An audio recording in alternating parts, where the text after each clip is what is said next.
He said anything is possible. Listen to me. Anything is possible. And while that's the truth, is not the truth. It's the truth because you live in the United States of America. It's not true if you're from a third world country. And you need to be responsible for that. You need to understand what I'm saying to you. Everything is not possible if you live in a third world country. It doesn't matter what gifts and talents you have. They're just not opportunities. And so what you need to understand is you live in America to much is given, much is required. You live in the United States of America. You live in a country where absolutely anything is possible. And I'm telling you because I was a high school dropout and I was homeless.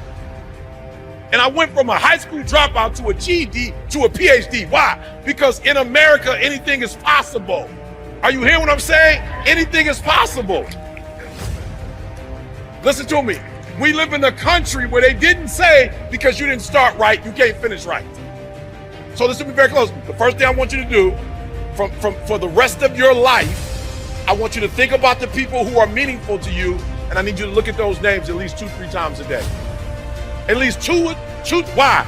Because there's an energy you're going to get from them that you can't produce on your own. Now, what do I mean by that?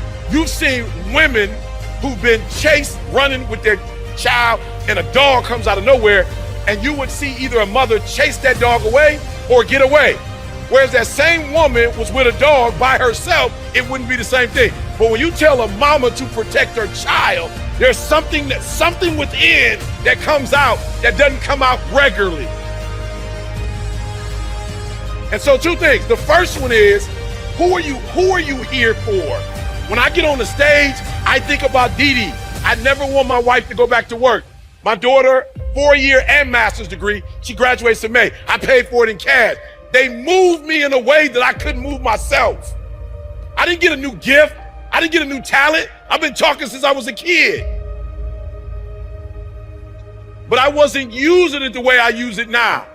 So number one, I'm gonna let you sit down. Number one, who are you doing this for? Who will benefit from you taking this business to the next level? Who's gonna benefit? Who will be a better person? Number two, I want you to write down, what's that impossible when you can have a seat? What's that impossible? What's that impossible for you?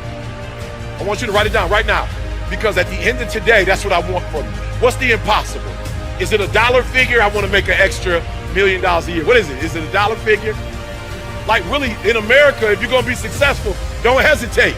Like he's right. If you're hesitating, if you're thinking about it, you're never gonna do it. Why? Don't hesitate. Why? Because the way the brain is designed, the brain, it can't do two things at once.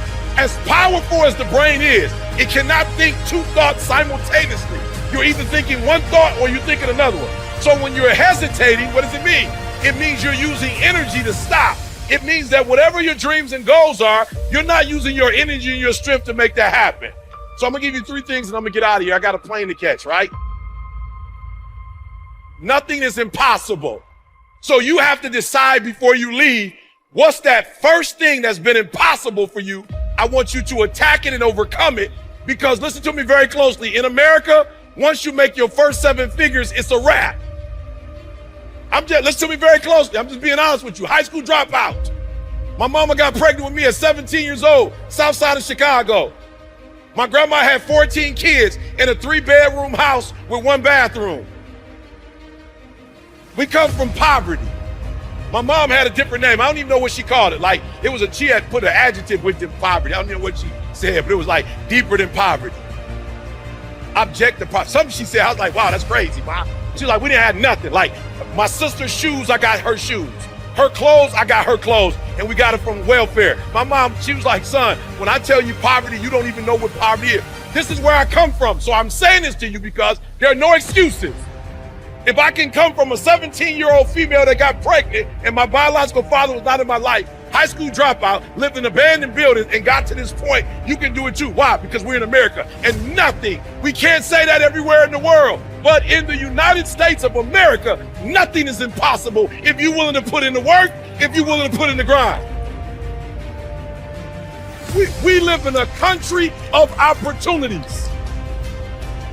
I just got a call from one of my staff members.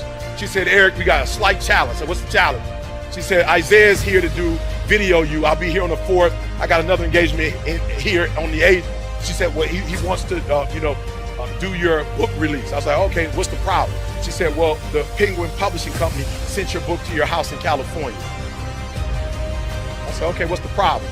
She said, well, we need to get the book from California and get it to you in Vegas so you can show it, but you live, listen to me very closely. I want y'all to hear what I just said. We live in America. We live in America. I got they were gonna give me $500,000 just to write the book. I live in America. You calling me and telling me you want me to write a book? And you gonna pay me $500,000 to write a book? But I've been studying, I'm like, I'm good on the $500,000. Hold on to that. I need a higher percentage.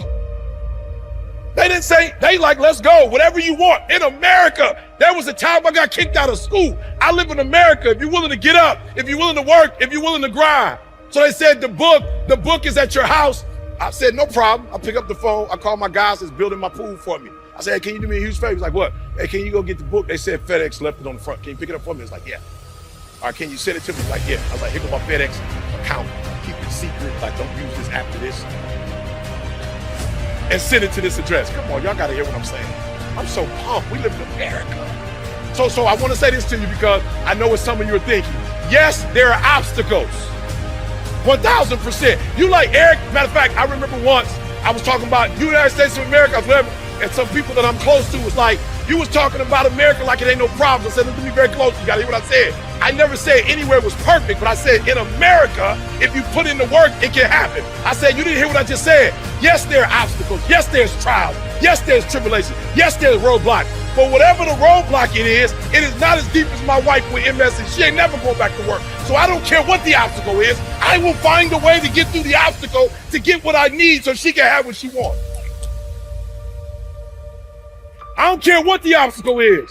And I'm telling you today, I don't care what the obstacle is. What side of the American dream are you going to be on?